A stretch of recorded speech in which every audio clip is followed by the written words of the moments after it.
Hello and happy STAMPtember! This is Yana Smakula, and today I'm super excited to show you one of the new STAMPtember exclusive collaboration sets called Sweet Safari by MFT Stamps.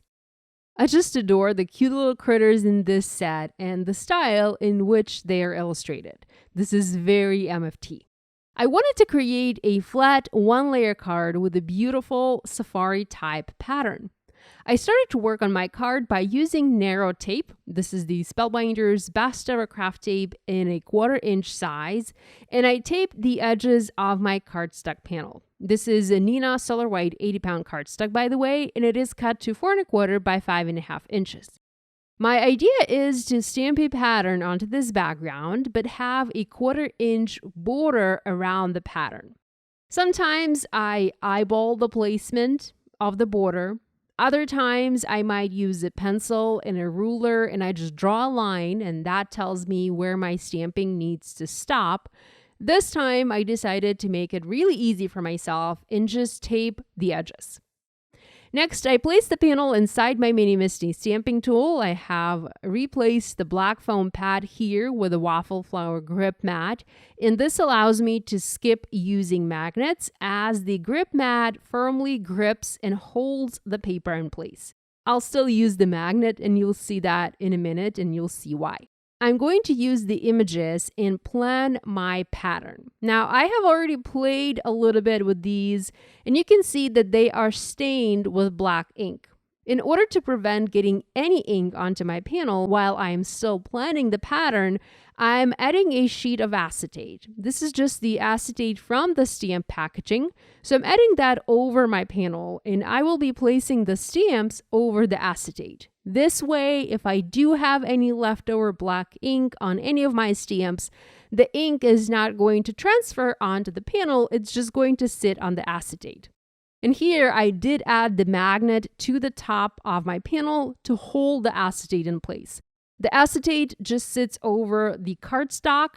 It doesn't grip onto the grip mat, so nothing is holding it in place, and I'd rather it was held in place with something, hence the magnet. I'm building my pattern and I'm using not only the images but also the sentiments, and I'm incorporating several messages from this stamp set into my pattern. I'm not going to use every image from this set. I am skipping the line, but I will have some images repeat several times to finish this pattern. And there are several reasons for this repetition.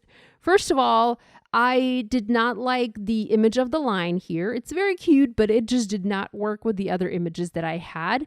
And the other reason, a bit more important than that, is color. I pre-planned the colors that I wanted to use for this pattern, and I wanted the colors to repeat. And in order to do that, I needed to repeat some of the images. So I'm repeating the elephant and also the bird. I'm rotating these images to make sure they fit inside the open space that I have left there. I'm stamping images with Memento Tuxedo black ink, as I will be coloring these with Copic markers, and this type of ink is one of the best when it comes to coloring with Copics or other alcohol markers. With the stamping done, I can remove the tape. Now I'm not throwing the tape away. I can reuse it to tape my dies when I do my die cutting in the future. Okay, let's go ahead and add color. I'm doing very simple coloring as I always do, and I will give you a quick walkthrough of all of the colors that I used. Starting with the E37, E33, and E31 to color the trunk of the palm tree. I'm adding shading just to the left and under each section, and I'm softening that out with the E33 and E31.